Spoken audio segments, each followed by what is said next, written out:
saytu xoolaat xam na ne dëkk bi dañoo nekk si dëkk boo xam ne dañuy fayantoo la gis dëkk boo xamante ne dañoo bëgg a favoriser ay vainqueur maa gañe kii maa tax lii maa te loolu ak rek yi nga xamante ne moom mooy niveau de fracture Sénégal loolu mooy priorité ni mu waxee da ngay sentir benn divergence entre le président de la République et son premier ministre noo ko jàngatee. C'est encore compliqué comme toujours. C'est la deuxième fois muy am parce que lu yàggut rek premier ministre génnoon na fi amoon na ay wax yu mu fi wax donc man moom li ma si jàngoon parce que loo gis rek da nga koy remettre à son contexte quoi donc bi premier ministre génnee ba mu wax mooy lu yàggul tuuti wax jooju noonu noo koy jàngatee mooy y avait quelque chose boo xamante ni c'était pas clair entre lui et le président Diomaye soit dafa am ay principes yu ñu doon ànd et que le président de la République a trahi ça ou bien moom il veut toujours comment dirais-je faire une distinction du parti Pastef dans le gouvernement donc parce que moom bu génnee wax te mu nekk ci gouvernement bi critiquer gouvernement bi tu le vois dans 3 statuts parce que c'est un citoyen sénégalais comme tous comme ñun ñëpp génn wax maanaam critiquer le président de la République dans le bon sens loolu am nañu démocratie may nañu ko su fekkee moom il ne fait pas quelque chose de quoi ñu génn ni président li nga def lii ak lii ak lii du yoon parce que lii ak lii ak lii la c'est un citoyen.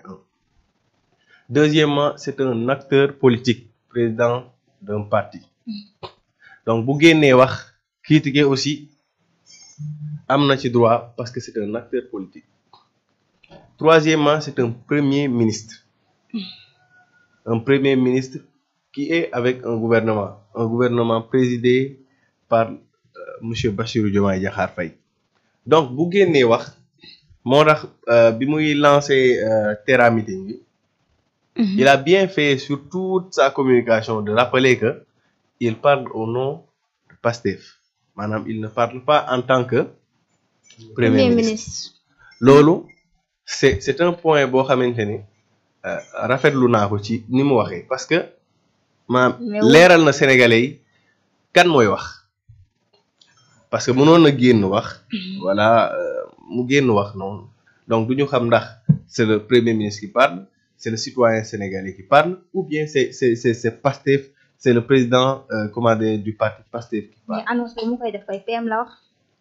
ouais mais leeral na ci annonce bi que ni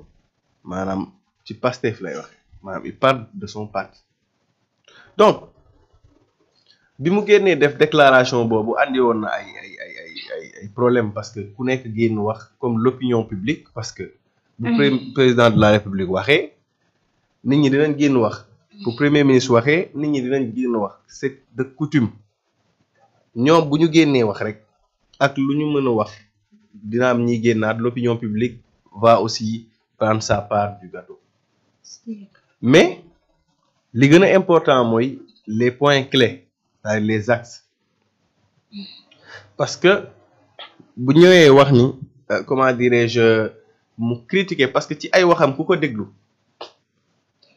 il y a un point où il n'est pas d'accord avec le président de la République. Je ne parle pas de comment dire déclaration bi mu defee bi mu def le samedi 25 je parle de Ousmane Sonko oui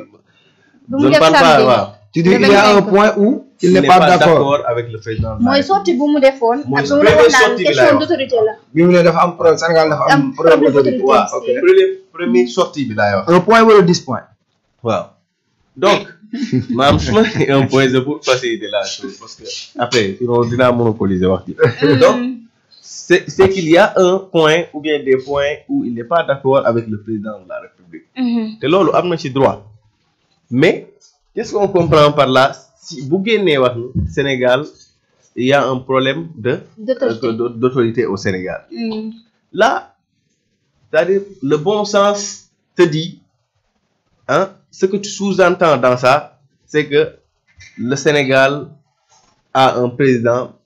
qui ne fait pas les choses comme il le faut, ou bien il y a des ministres d'État qui ne font pas les choses comme il le faut, ou bien il y a des chefs d'administration qui ne font pas les choses comme il le faut. Mais ci contexte bi daa waxaat ni ñoom moom du xeex ba ñëw fii muy démissionner. Il ne va pas démissionner. Donc ce qui veut dire que parce que dafa am ay effets internes yoo xam ne mu ngi fii parce que lii attends baal ma ci introduction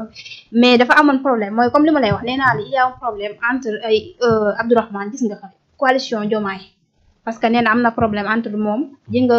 docteur Abdourahmane mu ngi soutenir ki nga xam ne moom mooy président daal di am loo xam te ne mu ngi ko waxee ak PM te moom si même sortie boobu mu ngi doon wax ne moom ak Diomaye toog nañ wax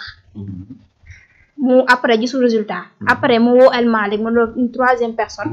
waaw mu seede ñu wax mais li ñu doon wax ba léegi waxuñu ko ça veut dire que moom si même déclaration bu mu doon wax na ne am na au sein de Pastef ñoo xam te ne dañoo bëgg a séparer leen ñoom ñëpp Sonko ak ki nga xam te ne moom mooy Diomaye. D'accord mais la question qui se pose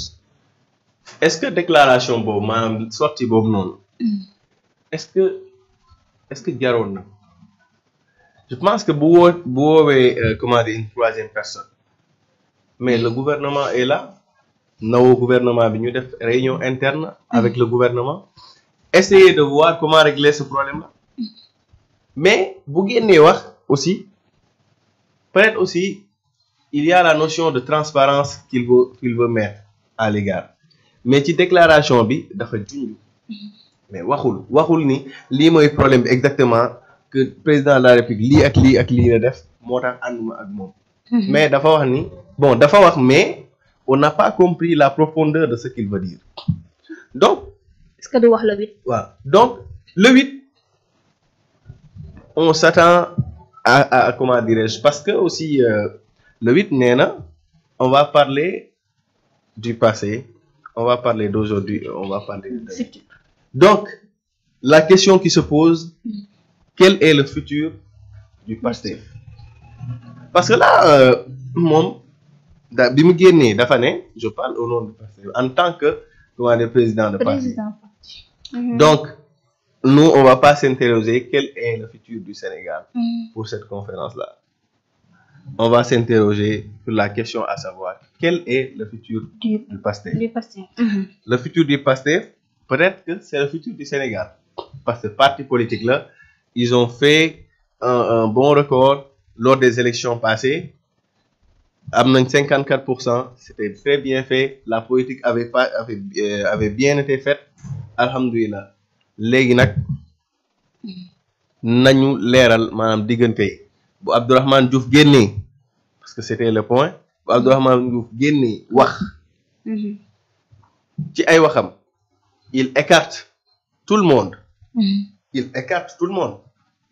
il s'adresse au président de la République mais ci ay waxam il fait un cri de cœur man noonu laa ko jàngatee man je pense que il fait un cri de cœur c'est-à-dire il ne dénonce pas xam nga dénoncer dafay fekk nga nekk ci benn position bu lay mën a permettre nga am force pour dénoncer d'accord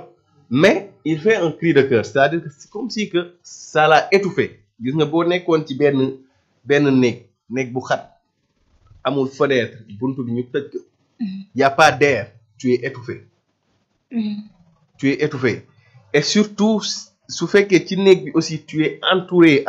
comment dirais-je dans les extrémités des Sénégalais c'est comme si le gouvernement est comme ça actuellement ils sont dans une chambre il y a pas de fenêtre la porte est fermée la clé am na ñu yor clé bi peut-être on leur a pas introduit may ngir yàlla ga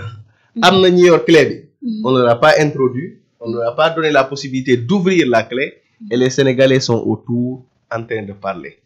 ubbi leen buntu bi ñoom ñi ci biir mënuñu ubbi buntu bi sonn nañ ci biir néeg bi mais ñi yor clé bi ci biti lañ nekk tey nanguwuñu ubbi fenêtre pour ñooñu mën leen dégg ñu ñëw jox leen clé pour ñu ubbi donc c'est ça la métaphore que j'ai compris à travers tout ça li ñu war a mën a comprendre dëgg on doit comprendre déjà que c'est la politique